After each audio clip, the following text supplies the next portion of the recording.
গাজওয়াতুল হিন্দের প্রস্তুতি। আসসালামু আলাইকুম ওয়া রাহমাতুল্লাহি ওয়া বারাকাতুহু। গোটা পৃথিবীতে আজ মুসলিম সম্প্রদায় মজলুম জাতিতে পরিণত হয়েছে।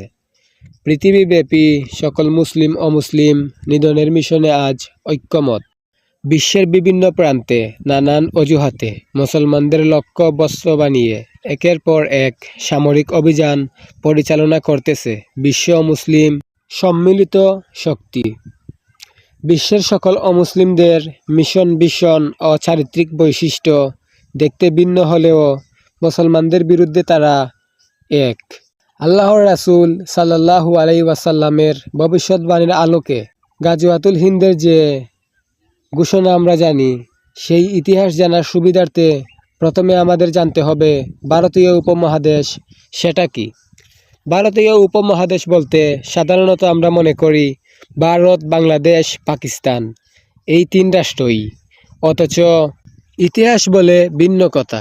উকিল ভারতীয় সংস্কৃতি জ্ঞান পরীক্ষা স্টুডেন্ট 7 ছাত্রদের RSS পাঠ্য বইয়ের প্রথম অধ্যায়ে একটি মানচিত্র আছে, যেখানে পাকিস্তান বাংলাদেশ ও বিভাজন পরবর্তী ভারত অখণ্ড ভারতের অংশ হিসাবে দেখানো হয়েছে।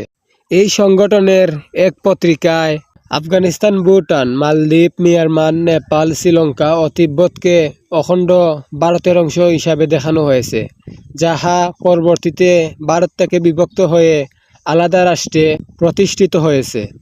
ভারতীয় উপমহাদেশ তথা অখণ্ড ভারত বলতে আধুনিক যুগের আফগানিস্তান, বাংলাদেশ, ভুটান, ভারত, মালদ্বীপ, মিয়ানমার, নেপাল, পাকিস্তান, শ্রীলঙ্কা ও তিব্বতকে বোঝানো হয়।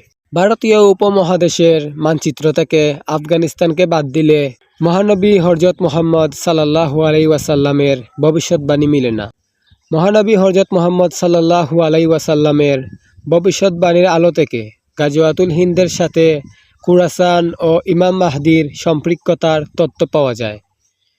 গাজওয়াতুল হিন্দ হচ্ছে আল্লাহর রাসূল সাল্লাল্লাহু আলাইহি ওয়াসাল্লামের স্পষ্ট একটি ভবিষ্যৎবাণী, যেখানে উল্লেখ আছে ভারতীয় উপমহাদেশের মধ্যে মুসলমান ও হিন্দুদের মধ্যে একটা যুদ্ধ সংঘটিত হবে, যে যুদ্ধে আল্লাহ মুসলমানদের সফলতা দান করবেন।